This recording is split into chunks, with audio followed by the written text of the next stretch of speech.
Pour être franc, la vie d'un serf médiéval en Angleterre et dans de nombreux pays d'Europe n'avait rien d'agréable.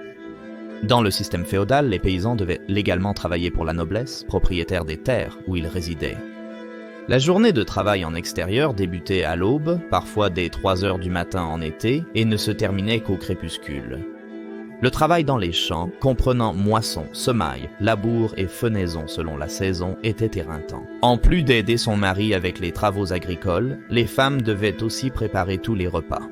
Elles s'occupaient des enfants et du bétail comme les poules, et cultivaient le potager tout en cherchant des baies et des herbes. Le tissage, le filage et la réparation des vêtements étaient aussi des tâches féminines, auxquelles les enfants devaient participer. Quand tout était fait, il restait très peu de temps pour les loisirs compte tenu de leurs horaires de travail, mais les paysans médiévaux s'amusaient dès qu'ils le pouvaient.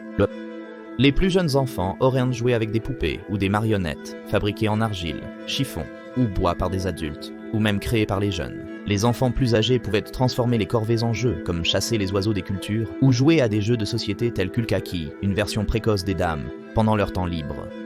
Les festivals, de nature religieuse, célébraient un saint ou une fête chrétienne.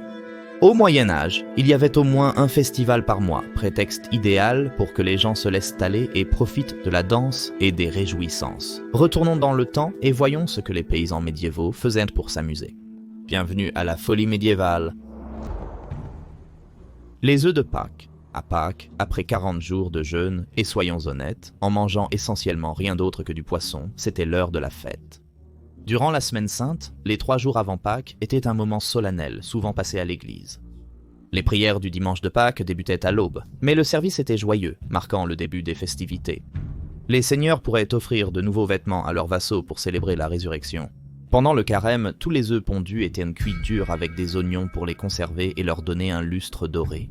Les adultes cachaient ensuite les œufs pour que les enfants les trouvent. Le jeu était didactique et enseignait une importante leçon religieuse car il représentait les disciples trouvant le Christ ressuscité à son tombeau à Pâques. Ensuite, les enfants s'amusaient à faire des courses d'œufs en les faisant rouler du haut de la colline la plus proche. Le jour suivant, connu sous le nom de lundi de Hoc, les jeunes femmes d'un village allaient kidnapper de jeunes hommes et les retenaient contre rançon. Le jeune homme, probablement complice, n'était libéré qu'après qu'un don ait été fait à l'église. Le mardi de Hoc, qui était un jour plus tard, les rôles étaient inversés. Apparemment, le roi Édouard Ier d'Angleterre et plus tard son fils, Édouard II, ont tous deux été trouvés au lit, littéralement avec leurs pantalons baissés, par les dames d'attente de leur reine le lundi de Hoc. Fête de la bière. L'église était le cœur de chaque communauté. Les fêtes de la bière paroissiale, festivités bienvenues, se tenaient généralement dans une grange proche ou dans le cimetière de l'église. L'objectif principal était de récolter des fonds pour l'église, tout en partageant un repas, des boissons et de bons moments. Différents types de bières étaient brassés en fonction de l'occasion, comme la bière d'agneau brassée pour la fête de la tonte d'un agneau, une bière de Pentecôte faite à la Pentecôte. Lors des mariages, de l'argent était collecté pour le couple avec la bière de la mariée, ce qui a donné le mot nuptial.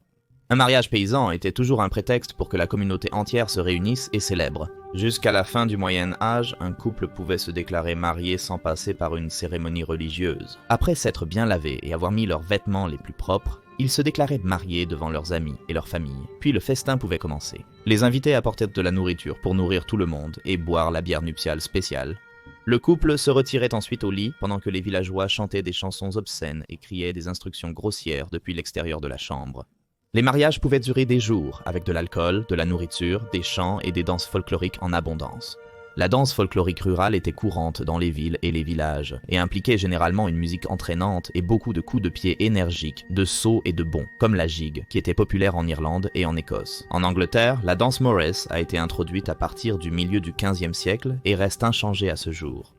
Les danseurs portent des clochettes au tibia et des accessoires tels que des bâtons, des épées ou des mouchoirs qu'ils claquent en rythme avec la danse.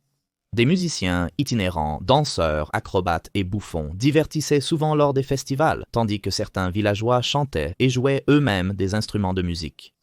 La narration populaire permettait de transmettre mythes et légendes.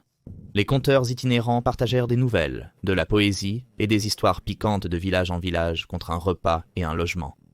Malheureusement, ce passe-temps cruel était extrêmement populaire à travers l'Europe tout au long du Moyen Âge. Les combats se déroulaient généralement dans les grandes villes, obligeant les paysans à marcher plusieurs kilomètres pour y assister. Des foules hurlantes regardèrent dans une fosse spécialement construite un ours enchaîné se battre avec des chiens vicieux jusqu'à la mort inévitable de l'un ou de l'autre. Les combats de coqs et autres sports sanglants étaient impopulaires dans la plupart des villages. L'arrivée du mois de mai était un grand événement dans le calendrier de la vie de village. Le mât de mai était essentiellement un symbole phallique, et ses origines remontent à l'époque païenne où les arbres représentaient la fertilité. Début mai était important pour les druides, wiccans et romains qui fêtèrent l'arrivée du printemps. Pour les druides, le festival de Beltane était célébré avec l'allumage de feu, les wiccans choisissaient une reine de mai et dansaient autour du mât de mai, et les romains vénéraient la déesse Flora lors du festival de Floralia.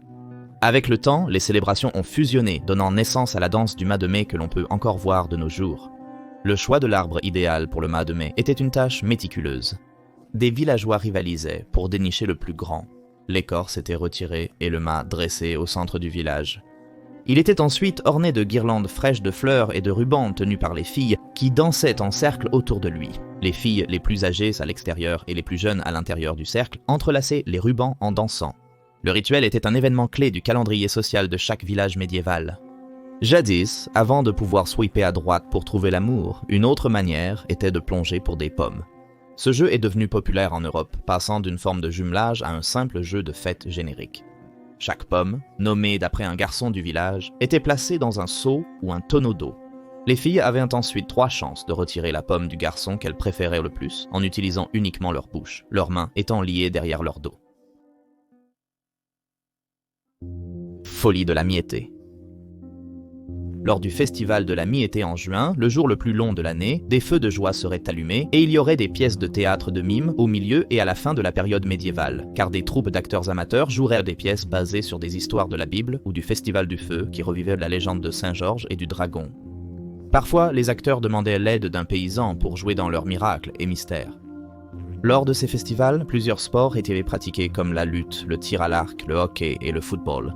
Les débuts du football étaient violents et chaotiques, avec des foules d'hommes tentant de s'emparer du ballon pour le ramener dans leur village. Les jeux pouvaient durer toute la journée, entraînant souvent des blessures et parfois même 1 ou 2 morts. La joute était populaire, mais les paysans n'étaient pas autorisés à y assister ni à y participer. Alors ils ont inventé leur propre jeu de joute sur l'eau. Ils comportaient 2 équipes dans des bateaux à rames, chacune avec un homme muni d'une perche. Alors que les bateaux étaient ramés l'un près de l'autre, les jouteurs essayaient de faire tomber leur adversaire dans l'eau. Ils se moquèrent de la prétention de leur maître et de leurs règles strictes, tout en s'amusant beaucoup. Tu dois savoir quand partir. Et bien sûr, là où il y a du sport compétitif, il y a toujours des paris. Malgré leurs maigres revenus, les paysans misaient leurs derniers sous sur des paris. Malgré l'illégalité, ils jouaient fréquemment aux jeux de dés. Au XIIe siècle, le roi Richard Ier d'Angleterre a interdit les jeux d'argent pour toute personne d'une classe inférieure à celle d'un chevalier, une loi difficile à appliquer dans les petits villages. Les jeux d'argent étaient donc répandus, surtout avec de la bière. Au XIIe et XIIIe siècle, il était plus probable qu'il y ait des auberges où les aubergistes agissaient en tant que banquiers, gardant les possessions d'un joueur en échange d'argent. De nombreux hommes pauvres sont devenus encore plus pauvres car ils ont tout perdu de cette manière, même leurs vêtements. Les dés étaient en bois de cerf, os, bois ou pierre. Les jeux de dés populaires comprenaient Zara, Rafle et Hasard. Les Vikings jouaient aussi à un jeu de dés appelé Mia, similaire au Yahtzee moderne. Ils jouaient à un jeu de société appelé Tafel, similaire aux échecs, mais pendant l'été, ils pratiquaient des sports d'extérieur, participant à des concours de vitesse et de force pour rester en forme, fort et renforcer la camaraderie. Pays des merveilles d'hiver, beaucoup de paysans mouraient pendant les mois d'hiver. Les logements et les vêtements étaient médiocres, et le froid rendait la vie insoutenable. Mais on pouvait encore trouver des activités amusantes en Europe du Nord. Les serfs pouvaient se rendre à leur étang ou rivière gelée la plus proche et patiner. Leurs patins en cuir et en os d'animal étaient primitifs mais fonctionnels. Les jeux compétitifs, comme les courses ou les concours de figures de 8, étaient bonnes et populaires. Noël était un temps fort du calendrier médiéval. Les paysans avaient 2 semaines de congé pour fêter les 12 jours de Noël, l'un des plus longs festivals annuels. Les 40 jours précédents, nommés avant, étaient une période de jeûne et de prière. Les mimes reviennent avec leurs pièces de la nativité, accompagnées de chants et de danses. Les paysans mangeaient rarement de la viande, sauf lors de l'abattage de tous les animaux domestiques. Les garder jusqu'au printemps était impossible, car leur nourriture coûtait trop cher. À Noël, certains seigneurs offraient à leurs serfs de la bière, de la nourriture et du combustible en cadeau. Il semblerait que peu de choses aient changé et que nous ayons encore beaucoup en commun avec nos ancêtres médiévaux, de notre passion pour le sport, notre amour de la boisson et de la nourriture, à notre plaisir de la musique et de la danse. Merci d'avoir regardé cet épisode de Folie médiévale. J'espère que vous avez aimé. À la prochaine fois. Santé!